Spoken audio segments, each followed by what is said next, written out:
Bonsoir à tous et bienvenue. Je vous souhaite un excellent début de semaine sur Monaco Info. C'est parti pour une nouvelle édition. Il est de retour, le meilleur dunker français rentre à la maison. Dans quelques instants, nous serons avec le basketteur Yacouba Ouattara. Il a signé une nouvelle fois avec la Roca Team. Et vous allez le voir, il n'est pas venu ici pour enfiler des perles, comme on dit.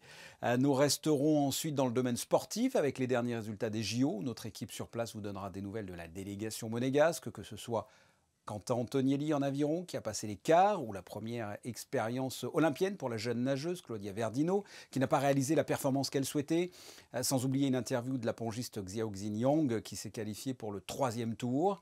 Le télétravail a été mis largement en avant pendant la période la plus complexe de la crise sanitaire. C'était même une nécessité et certaines entreprises comme la CMB Monaco continuent à développer ce système de travail à domicile.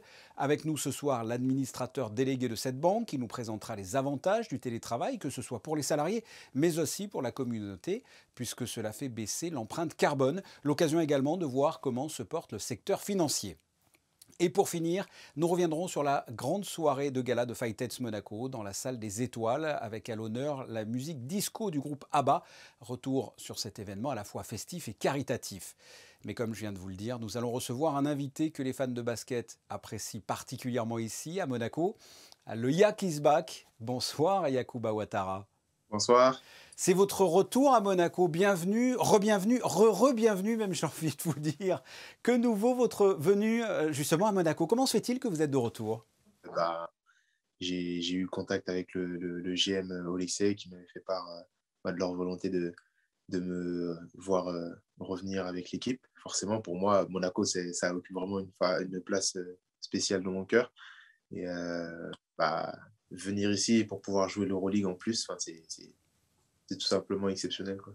Oui, parce que l'expérience espagnole dans le club de Séville n'a pas forcément été, bon, je sais pas, on va dire la meilleure expérience peut-être de votre vie. Vous attendiez peut-être à autre chose? Niveau basket, j'étais un peu pas mal frustré parce que les résultats, quand on passe d'une équipe, l'année d'avant, j'étais avec Monaco et on gagnait énormément. On passe à une équipe qui joue le maintien et j'étais pas forcément très à l'aise. Et ça reste une bonne expérience parce que toute expérience est bonne à prendre, mais c'est pas là où je me suis senti mieux, on va dire.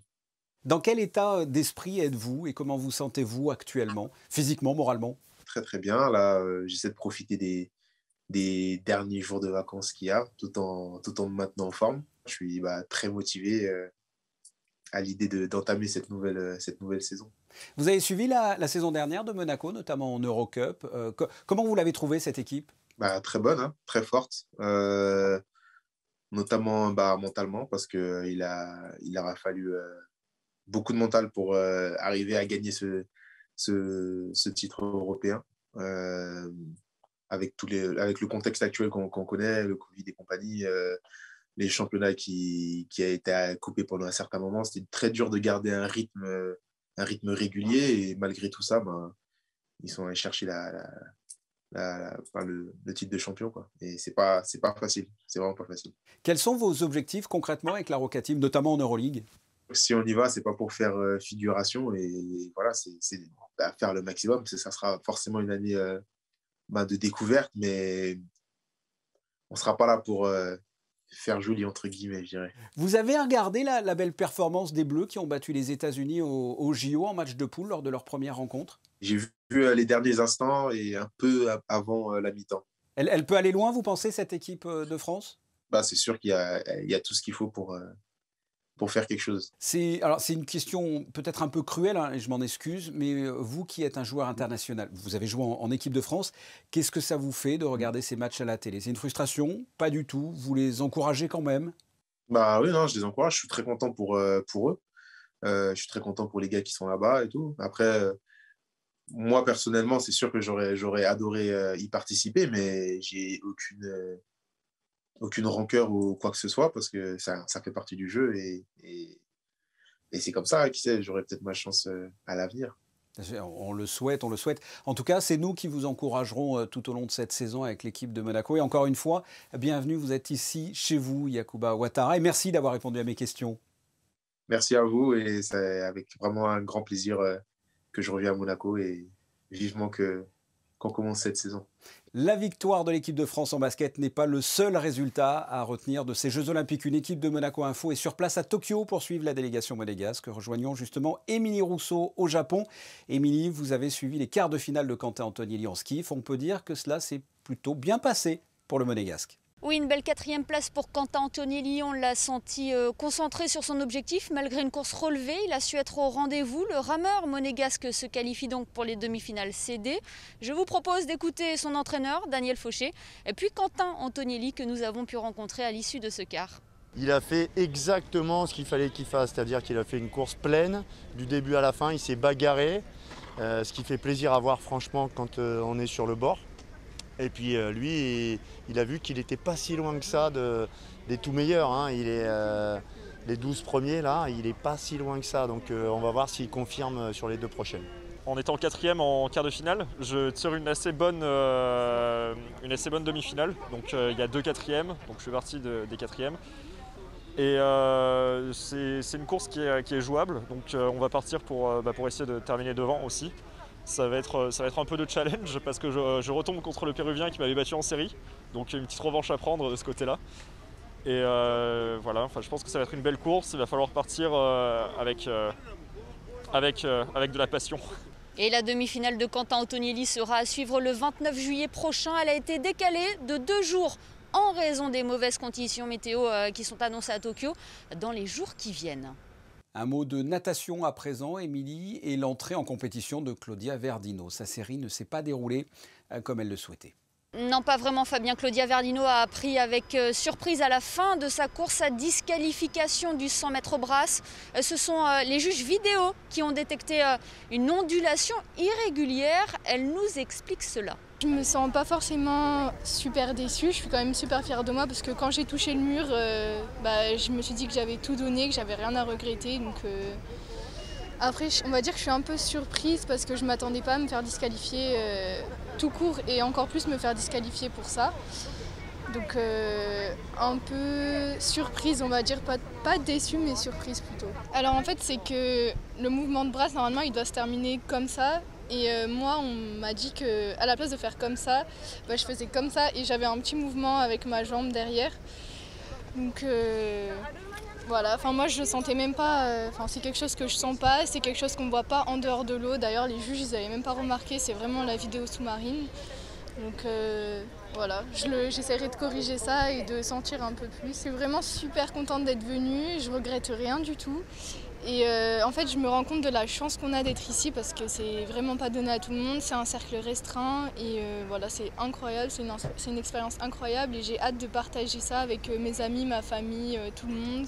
Autre résultat, Émilie, Xiao Xingyang s'est imposée lors du 2e tour en tennis de table. Effectivement, la porte-drapeau de la délégation monégasque s'est imposée aisément 4-1 face à la Bulgare Trifonova. Elle rencontrera au prochain tour la numéro 2 mondiale, la chinoise Sun. Comment Xiao Xingyang aborde-t-elle ce match? Eh bien la réponse dans cette interview réalisée avec Serge Prémont. Je la connais mais je ne l'ai jamais jouée. C'est vrai que cette fois-ci le tirage, j'ai pas eu beaucoup de chance. Mais bon après c'est fait. Donc je vais essayer de jouer mon maximum demain contre numéro 2 mondial. C'est très dur. C'est vrai qu'elle est plus forte que moi normalement, mais après je me suis dit que sur un match, on ne sait jamais. Donc je vais essayer quand même si je peux la jouer en stress au début de match, si j'ai bien tendu. Donc je pense qu'il y aura un petit peu une chance de la battre. Voilà pour la pongiste Xiao Xingyang qui défendra ses chances demain matin 8h30 heure française. Et pour être complet sur les résultats des Monégasques aux Jeux de Tokyo, sachez qu'après avoir remporté son premier combat face au Burkinabé sur Ippon, Cédric Bessy s'est incliné au tour suivant face au Mongol Tsandoshir, sans démériter. Nous y reviendrons demain avec Émilie Rousseau et Serge Prémont. On reste dans le domaine sportif avec vous, Alexandra Pani, bonsoir. En football, l'AS Monaco poursuit ses matchs préparatoires. Bonsoir Fabien, les Rouges et Blancs ont rencontré les Allemands de Wolfsburg pour leur 4e match amical.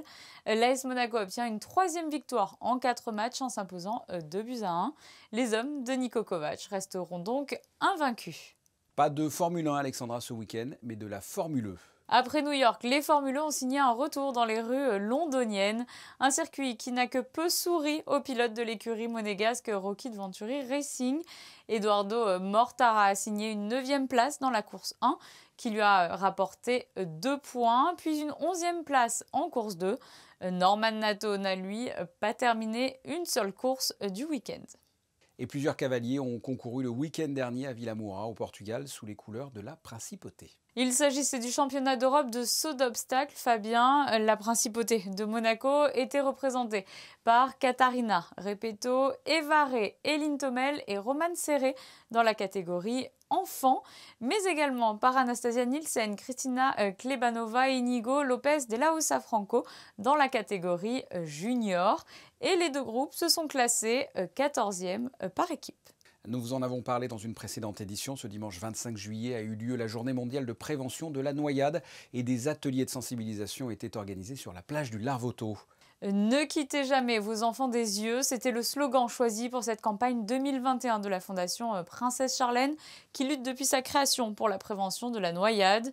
Cette année avait lieu la première journée mondiale décrétée par l'ONU, l'occasion de rappeler au public les mesures de prévention.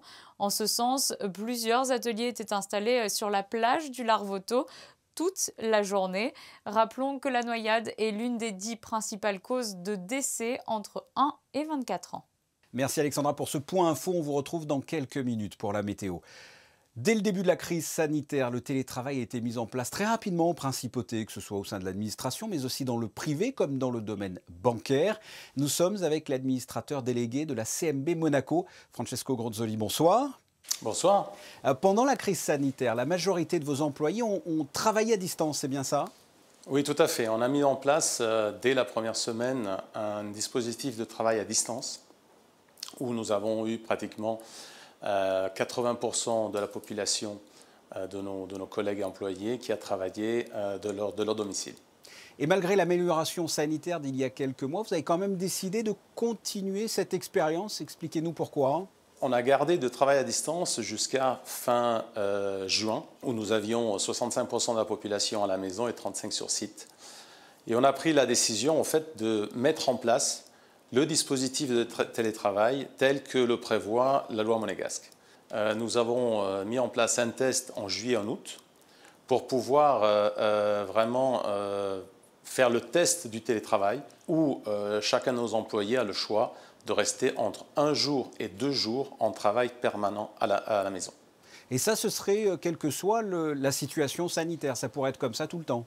Ça va être comme ça tout le temps. On verra la situation sanitaire, comment elle va évoluer et si on ne devra pas revenir dans un dispositif de travail à distance.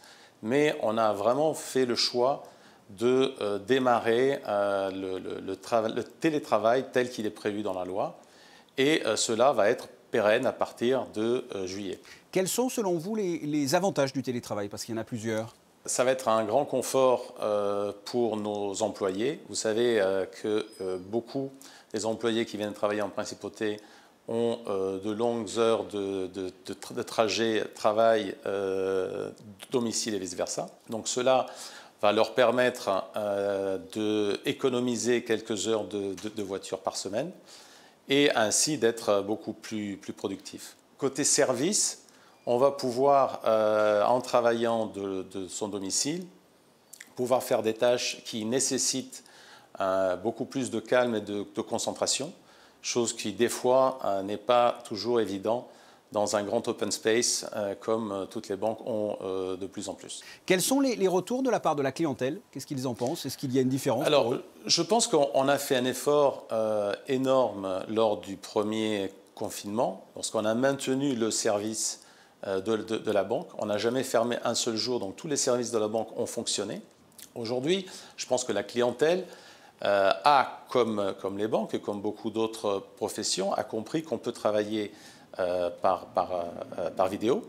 On peut avoir des interactions avec sa propre banque à distance, ce qui est un gain de temps pour tout le monde. Avec cette crise sanitaire, comment se porte le secteur bancaire et de façon plus générale le secteur financier? Alors, le secteur bancaire a été, je pense, mis sous pression côté humain, parce qu'on a dû réorganiser complètement la manière de travailler. Côté financier, par contre, on a eu en 2020 une très bonne année où CMB a battu des records de PNB. Mais ça a été quand même une année complexe, humainement parlant, pour nos collaborateurs et pour les clients aussi, comme vous le savez bien. Vous n'êtes pas devin, hein, mais comment voyez-vous la suite en ce qui concerne le domaine bancaire par rapport à cette crise ? Je pense que l'industrie bancaire est en train d'évoluer à la vitesse grand V. La crise, le Covid, a été un formidable accélérateur de changement, un accélérateur technologique, puisqu'on a commencé à utiliser des technologies qu'on n'utilisait pas avant.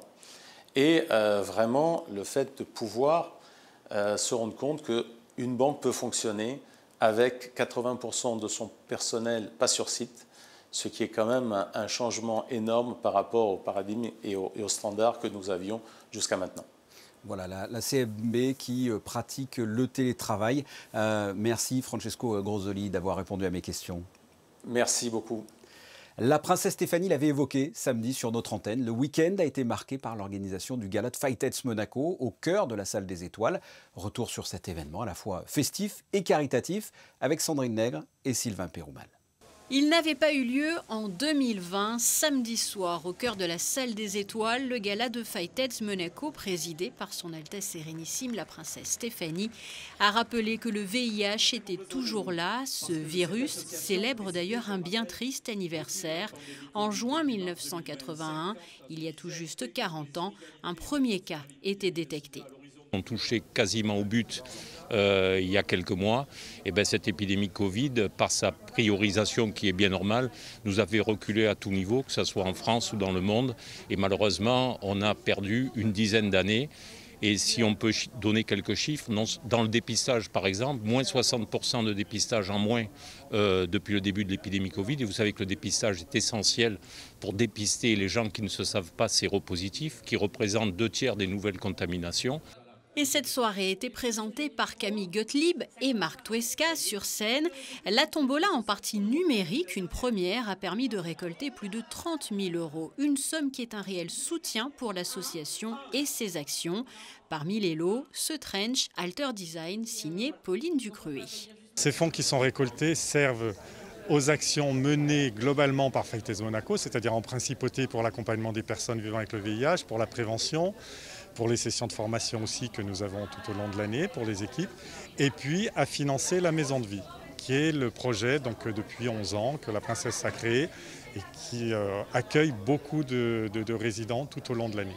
Et pour cette édition 2021, sur scène, un hommage au célèbre groupe suédois ABBA qui a fait chanter et danser le monde entier.